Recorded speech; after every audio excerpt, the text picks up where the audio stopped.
Saturday was the first day of winter and the darkest day in our hemisphere.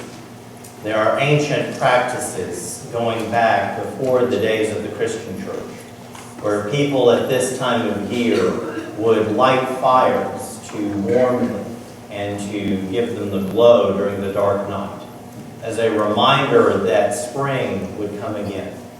Over time, the Christian church developed this day to represent that Christ is a light that shines in the darkness. We are born into a world that is sinful and fallen, not living as God would have us to live, a world in which we hurt ourselves and hurt others. And Christ is the light that shines into our darkness.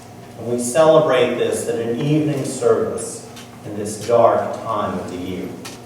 Charles Dickens utilizes this imagery of darkness and light very heavily in his classic A Christmas Carol.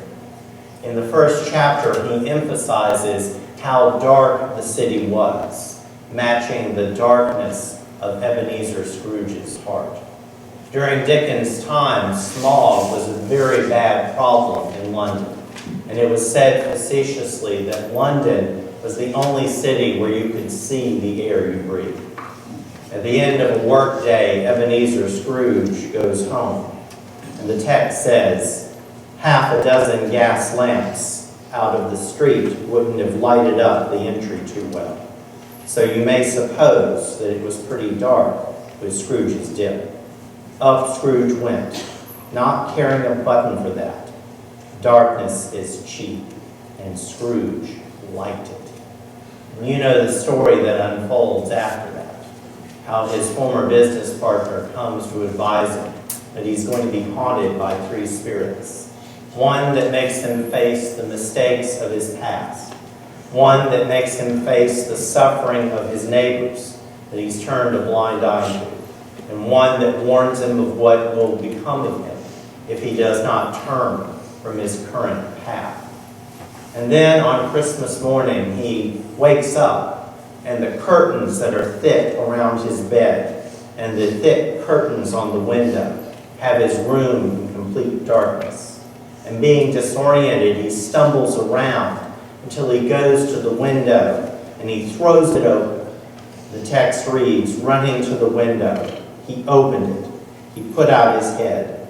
No fog, no mist, clear, bright, jovial, stirring, cold, piping for the blood to dance to, golden sunlight, heavenly sky, sweet fresh air, merry bells. Oh, glorious.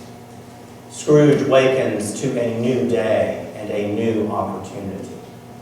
All of us are born into iniquity. All of us are born into a world that is not the way God would have it to be. And each of us, in our own way, adopts this form of iniquity. Each of us chooses to live within the darkness, hiding from what we do not want to face, living within our own sins rather than facing our distance from God. And like Ebenezer Scrooge, we don't like it when the lights start to turn up on us. We don't like having to face what we've done before. We don't like having to face the hurt that our neighbors are facing. Our God is a merciful God, and God's grace comes to us with tenderness.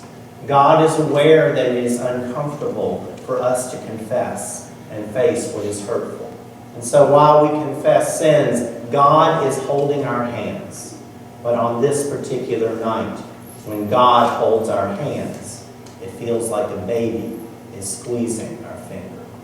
And when we have properly confessed and come to the table of grace, those windows are thrown open and the light of God fills our hearts and our lives.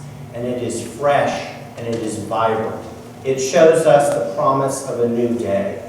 It shows us how to love our neighbors. It redeems and cleanses us, and it is glorious. Amen.